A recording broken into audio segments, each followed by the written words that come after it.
우리가 함께 본 말씀은 아모스서를 보았습니다. 아모스 선지자에 대해서 잘 설교를 하지 않죠. 근데 이 아모스 선지자에 대해서 특별히 보기로 하는 것은 아모스 선지자가 전해주는 메시지가 좀 특이해요. 먼저 아모스라는 분이 어떤 분이냐면 하나님의 부름을 받고 여로보암 2세 그리고 우지야의 통치 기간인 기원전 760년부터 755년까지 5년 동안 활동했던 분입니다. 이 시대에 같이 활동했던 선지자가 누가 있냐면 여러분 잘 아시는 호세아 선지자와 이사야 선지자가 이때 함께 활동을 합니다. 근데 특이하게 아모스 선지자는요 직업이 목자고 뽕나무를 치는 농부라고 성경 기록합니다. 그리고 출신이 남유다의 드고라는 곳에서 하나님의 부르심을 받게 되는데 실제로 사역한 것은 북이스라엘에서 사역을 합니다. 그러니까 자기의 본고지가 아니라 다른 나라에 가서 사역을 했던 선지자예요. 제가 아까 아모스 선지자의 그 말씀 선포가 좀 특이하다고 했잖아요. 다른 선지자들과 다르게 아모스 선지자가 이야기하는 것은 이거예요. 정의와 공평의 실현을 특별히 강조를 합니다. 하나님께서 아무리 사랑하는 백성이라 할지라도 하나님이 주신 말씀에 따라서 정의롭고 공평한 공동체를 이루어 살지 못하면 하나님의 심판을 받고 멸망할 것이라는 것이 바로 아모스 선지자의 선포 내용입니다. 무슨 말이냐면 그 사회가 윤리와 도덕적으로 온전하지 않고 타락했다는 것. 오늘 본문에 나온 것 같이 공의가 땅바닥에 내팽개진 것 같은 그런 상황이라면 하나님의 택한 백성이라도 말씀대로 살지 않은 결과이기 때문에 결국 그런 사회는 멸망할 거라는 거예요. 그게 아모스 선지자가 선포하는 말씀의 내용입니다. 그래서 여러분이 잘 아시는 아모스서의 5장 24절 오직 정의를 물같이 공의를 마르지 않는 강같이 할지어다라는 말씀이 아모스 선지자가 선포하는 말씀의 특징을 잘 보여줍니다. 이스라엘은 시내산 언약을 통해서 거룩한 하나님 백성이 되었고 하나님은 이스라엘의 영원한 보호자가 되십니다. 그리고 이스라엘은 정의와 공평을 공동체의 윤리와 기준으로 삼아서 하나님 말씀 가운데 살아가겠다라고 약속을 하지요. 근데 시간이 흘러가면서 살다 보니까 하나님의 약속을 잊어버렸습니다. 이스라엘 사람들은 각각 자기의 부요와 이익을 추구하는 세속적인 사람들과 다름없는 변질적인 삶을 살게 되었다는 거예요. 아모스가 살던 북이스라엘의 여로보암 2세 때는요 물질적인 풍요가 넘쳤고 영적으로는 반면에 빈곤하고 타락했던 시대로 손꼽힙니다. 특히 북이스라엘의 수도인 사마리아의 사치와 무절제 그리고 부엘세바와 길갈의 성수에 드리는 외식적인 종교적 모습들 부자들의 부도덕하고 악한 행위는 하나님 보시기에 도저히 용서할 수 없는 죄로 가득 찬 것들이었다는 것이에요. 그래서 2장 6절 7절에 보니까 하나님께서 부패한 이스라엘을 보시면서 이렇게 말씀하십니다. 여호와께서 이와 같이 말씀하시되 이스라엘의 서너 가지 죄로 말미암아 내가 그 벌을 돌이키지 아니하리니 이는 그들이 은을 받고 의인을 팔며 신 한 컬레를 받고 가난한 자를 팔며 힘 없는 자의 머리를 티끌 먼지 속에서 발로 밟고 연약한 자의 길을 굳게 하며 아버지와 아들이 한 젊은 여인에게 다녀서 내 거룩한 이름을 더럽히며라고 한탄을 하십니다. 하나님의 백성으로 선택됐으면서 하나님의 주권을 인정하고 하나님의 나라를 확장해가는 사람들이 온갖 부패와 제약으로 말미암아 하나님의 공의를 파괴하는 모습 보시면서 그것을 한탄하시는 말씀이에요. 하나님의 말씀을 잃어버린 사람과 공동체는요 반드시 자기 이익만을 위해서 악한 것과 타협하게 되어 있다는 사실이에요. 옆에 돌아보지 않습니다. 자기의 이익만 위해 살아가는 세상이 결말이 어떤지를 보여주는 것이 바로 아모스서가 전해주는 메시지라는 겁니다. 그런 사회의 특징이요 부익부 빈익빈 현상이 점점 심화됩니다. 뇌물이 공공연히 오가게 되고 불의한 재판이 일상이 되어버립니다. 오죽했으면 하나님께서 남유다에 살고 있던 아모스를 불러서 북이스라엘의 사회적 종교적 부패를 책망하고 경고하게 했을까 하는 생각을 하게 됩니다. 솔로몬 시대만큼이나 광대한 영토를 차지하고 국가의 부가 크게 증진되고 경제적 정치적으로 최전성기를 부과하였지만은 이 경제적 정치적 호황이 사람들을 타락의 길로 인도했고 자연스럽게 우상 숭배에 빠지게 만들었다는 거예요. 그들에게 하나님께 드리는 제사는 장식품에 불과했습니다. 이렇게 죄에 빠져있는 이스라엘 향해서 아모스 선지자는 하나님의 심판이 임박하였음을 경고하면서 그들이 심판을 받을 수밖에 없는 이유를 낱낱이 밝히고 그들의 예배에 대해서도 날카롭게 비판하고 있다는 사실이에요. 아모스는 북쪽 이스라엘에 파송된 선지자로서 하나님을 잊어버리고 세상과 우상에 사로잡힌 그의 동족을 향해서 심판의 메시지를 지금 들려주고 있는 겁니다. 이스라엘 백성을 향해 외쳤던 이 아모스 선지자의 예언이 오늘 우리와 무슨 상관이 있느냐? 너무나 깊은 상관이 있어요. 아모스 선지자는 찾아야 될 것과 찾지 말아야 될 것을 가르쳐주고 있는데 이 말씀은 오늘 우리에게도 유효하다는 말이에요. 여러분이요, 오늘 말씀을 들으면서 여러분이 찾아야 될 것과 찾지 말아야 될 것을 분간할 수 있기를 간절히 소망합니다. 네. 자, 5절 말씀 보십시오. 5절 시작.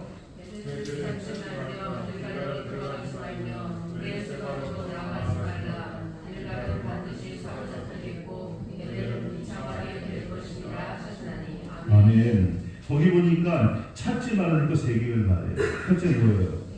베델, 둘째 길갈, 셋째 브엘세바. 베델을 찾지 말래요. 베델이라는 뜻은 뭡니까? 하나님의 집이라는 뜻입니다. 원래의 이름은 누스입니다. 구약에서 65번이나 기록되는 중요한 곳입니다. 아브라함이 이곳에서 처음으로 제단을 쌓았고 하나님을 경배합니다.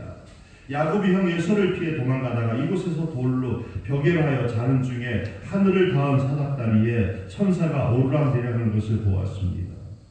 사사시대에는 오랫동안 언약궤가 이곳에 있었고요. 사무엘은 이곳에서 백성들을 다스리며 말씀을 전하기도 했습니다. 이처럼 베델은 조상 대대로 축복과 영광의 장소였다는 거죠. 근데 그곳을 뭐하라? 찾지 말라고 얘기합니다. 이유는 뭘까요? 아모스 시대의 베델은 옛날의 베델이 아니라는 거예요. 남북이 분열된 후 여로보암은 이스라엘 백성들이 예루살렘으로 예배드리는 것을 막기 위해서 금송아지 2개를 만듭니다. 그리고는 베델과 단이라는 곳에 갖다 둡니다. 여로보암은 백성들에게 하나님을 찾으러 예루살렘으로 가지 말고 베델로 가라고 얘기했습니다. 그리고 본문을 기록할 당시 여로보암 2세는 이곳에 여름궁, 겨울궁, 상하궁을 건축합니다. 하나님이 계셔야 될 집이 우상의 집이 되었습니다. 극도의 사치와 방종의 장소가 되었습니다. 과거의 베델은 하나님이 임재하시는 축복의 장소였지만 이제 베델은 하나님으로부터 심판의 경고를 받는 장소가 되어버렸다는 것입니다. 베델이 하나님을 잊어버림으로 찾지 말아야 될 것이 된 것처럼 혹 오늘날 교회들이 그리스도를 잃어버린 것은 아닌지를 살펴봐야 됩니다. 하나님의 영광이 선포되지 아니하고 예수님 생명의 복음이 선포되지 아니하고 세상의 성공과 출세를 이야기하는 장소가 이곳이라면 이건 이미 성전이 아닌 우상이 앉아있는 저주받은 것이 되고 만 것이에요. 그런 곳에서 예배라는 것은 결국 허무한 결말을 가져오기 때문에 그런 것은 찾지 말라고 이야기를 하는 겁니다. 여러분들 기도하실 때요, 잊지 말고 기도할 것이 그거예요. 말세가 될수록 교회가 하나님의 영광과 생명의 복이 선포되는 곳이 그런 말씀만 증거되는 곳이 되길 위해서 여러분이 기도하시기 바랍니다. 그런 목사님들이 일어서기를 위해서 기도해 주시기를 바랍니다. 그런데 그런 목사님들 지금 이 시대는 환영받지 못해요. 이 선지자들이 활동했던 시대인 것처럼 하나님 말씀이 선포될 때 그들은 그 말을 싫어합니다. 그렇겠지. 땅 사서 땅 투기에 돈 버는 사람에게 땅 투기하지 말라고 하나님의 것이다, 제 있는 것이다, 좋아할까 싫어할까? 그런 거예요. 자, 2번째 어디 가지 말라? 길갈로 들어가지 말라 합니다. 길갈은 어떤 것이에요? 모세의 길을 이어서 이스라엘 지도자가 된 여호수아에게 닥친 첫 번째 문제가 요단강을 건너는 일이었습니다. 200만 명이 넘는 사람들을 그때를 강을 건넌다.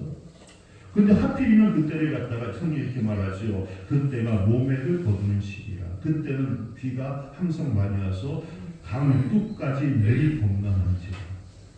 그러니까 강 건너는 것도 힘든데 그 강이 지금 물이 가득 차서 더 이상 건널 수 없는, 도저히 가름질 수 없는 그런 상황이었다는 거죠.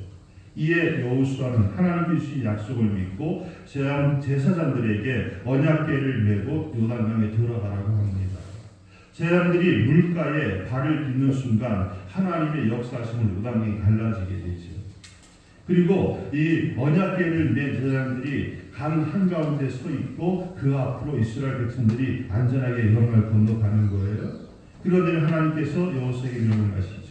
각 지파에서 한 사람씩 택해서 요단강 가운데에 제사장들이 서 있는 그곳에서 돌 하나를 취해서 그 돌을 가지고 가서 너희들이 첫 번째 오는 야영제단을 걸어 탑을 쌓아라. 이유가 뭡니까? 하나님이 이와 같이 요단강을 마르게 하시고 건너가셨느니라는 것을 기념하게 하는 탑이라. 그 탑을 쌓은 것이 바로 길갈이에요. 길갈이라는 말은 뭐냐면 굴러간다는 뜻입니다.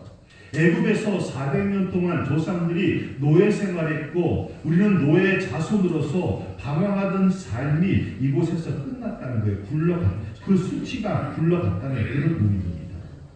또 길갈은 광야에서 태어난 이들에게 할례를 행한 곳이었고 가나안 땅에 들어와서 첫 번 유월절을 지낸 곳이었고 사울 왕의 즉위식을 행한 곳이었습니다. 특별히 사무엘이 사울 왕을 위해서 번제와 화목제를 드린 곳이 있다는 거예요. 그런데 이곳이 지금 뭐가 됐어요? 우상의 소굴이 되고 악의 중심지가 되고 말았다는 겁니다. 한때는 신앙의 중심지였는데 지금은 우상의 중심이 되어버린 길갈. 여쭤볼게요. 그런데 여러분 중요한 거예요. 길갈이 변질된 거예요. 거기에 거하는 사람들이 변질된 거예요. 사람들이 변질된 거예요. 그래서 장소가 아니라 사람입니다. 라고 제가 말씀을 전한 겁니다. 아모스가 길갈을 찾지 말라는 것은 하나님께서 더 이상 길갈이 되시지 않으신다는 말씀이에요.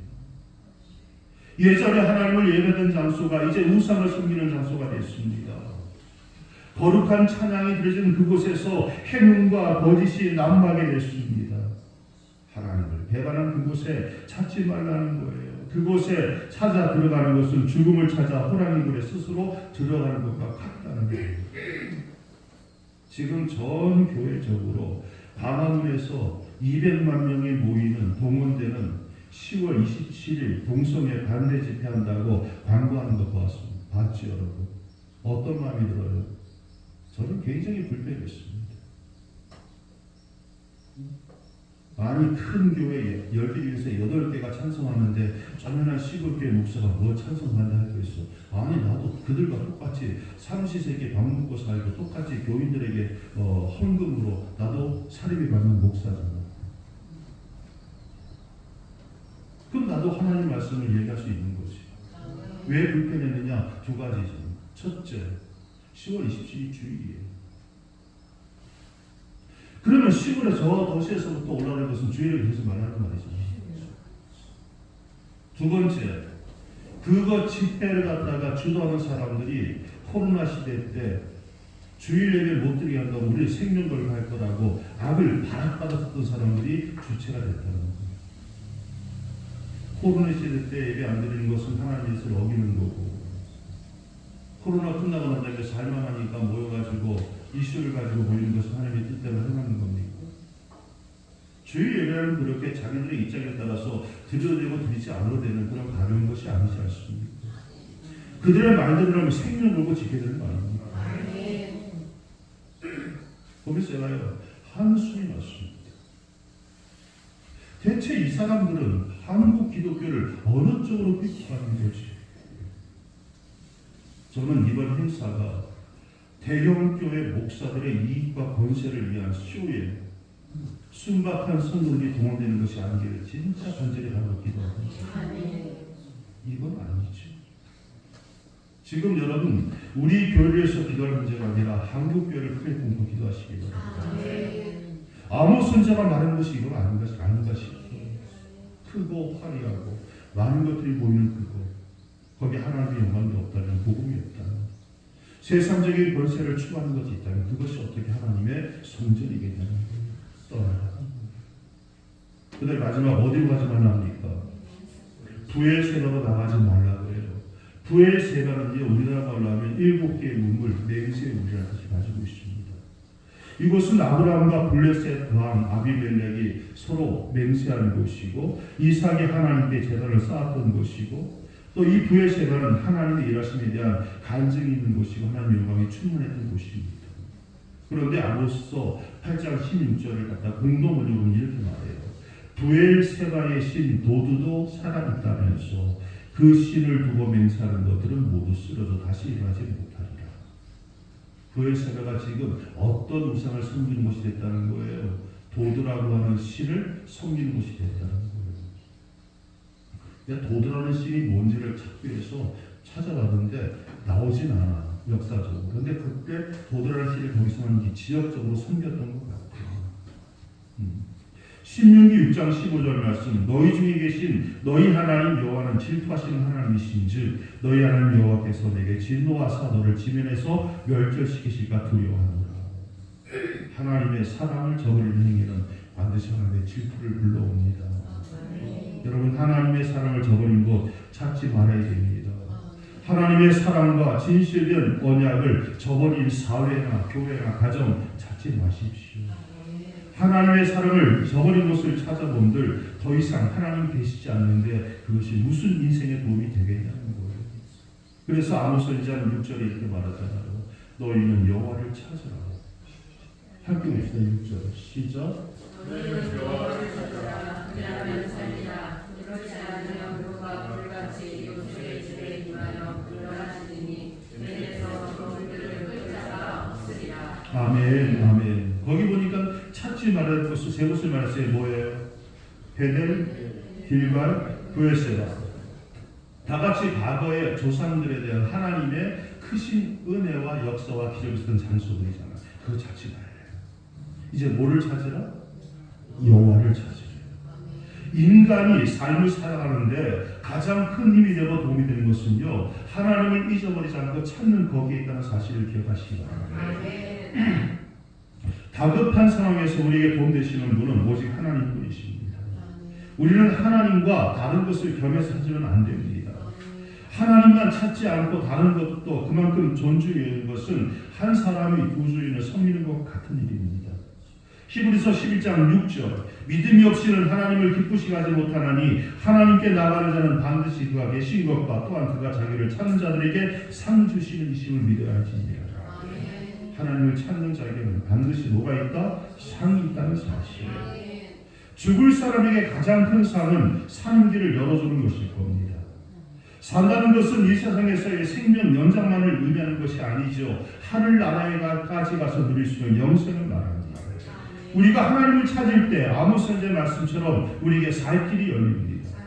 죄값으로 죽을 인생이 하나님을 찾을 때 하나님께서 그 죄를 용서하시고 살 길을 열어주신다는 말씀입니다. 여러분 모두 어렵다고 합니다. 그래요. 선교사님이 하는 말이에요. IMF보다 지금 더 어려워요. 선교사님들이. 그래서 왜요? 그랬더니 한국 경제가 얼마나 안 좋은지 선교비가 자꾸 지금 줄고 있다는 거예요. 여러분이 누리는 것보다요 더 심각합니다. 경제가 지금. 이럴 때 우리가 해야 될 것이 무엇이냐? 문제를 해결하기 위해서 부귀영화 이야기하는 세상 찾아가고 과거 축복의 장소를 찾아가는 것 험한 일이라는 거죠. 하나님을 찾기 위해서 어떤 장소를 찾아가는 것은 잘못된 일입니다. 왜요? 하나님은 베델이나 부엘세바나 길갈이나 예루살렘에 계신 것이 아니라 하나님은 하나님을 찾는 사람과 함께 하실 때입니다.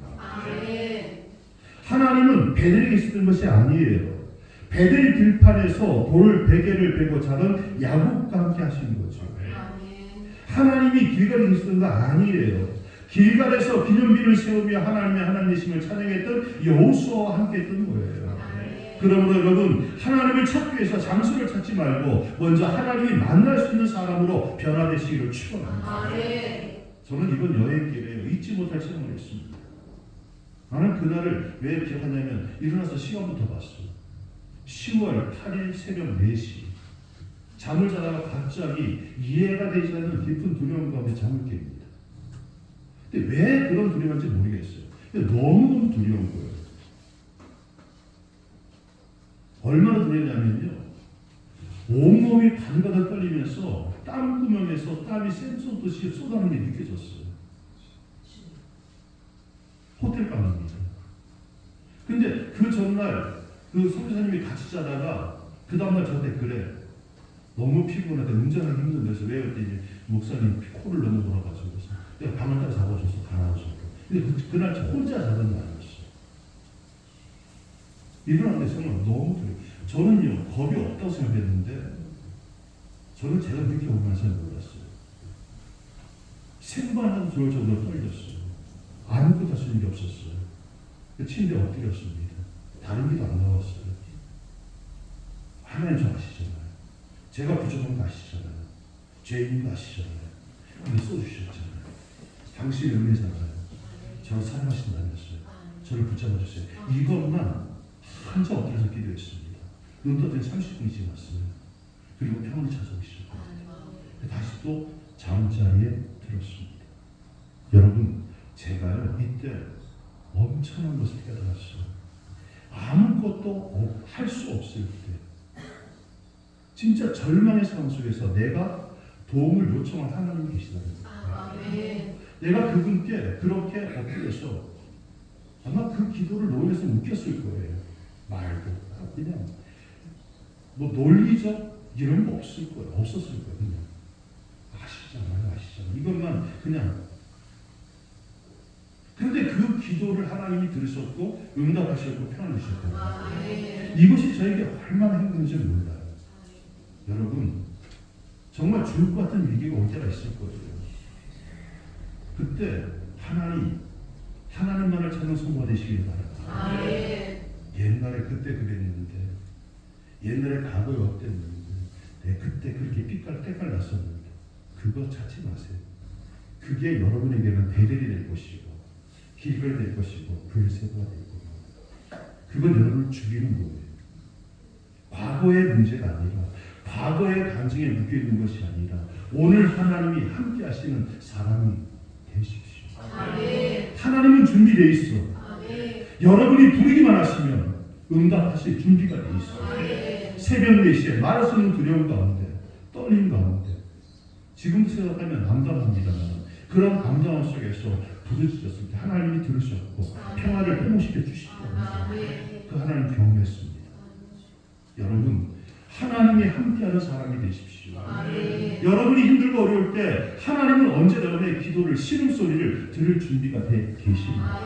어떤 어려움 속에서도 살 소망을 얻고 죽음 속에서도 담대함과 기쁨을 누리시고 막혔던 길이 열리는 것을 경험하시고 주 안에서 영광스러운 모든 것을 얻는 승리와 응답과 축복을 누리는 성도가 되시기를 간절히 축원합니다. 그거는 뭐다? 과거의 그 장소가 아니라 오늘 내가 하나님이 머무는 곳이다. 그런 머무를 만한 그런 신령이 됐을 때 가능한 것입니다.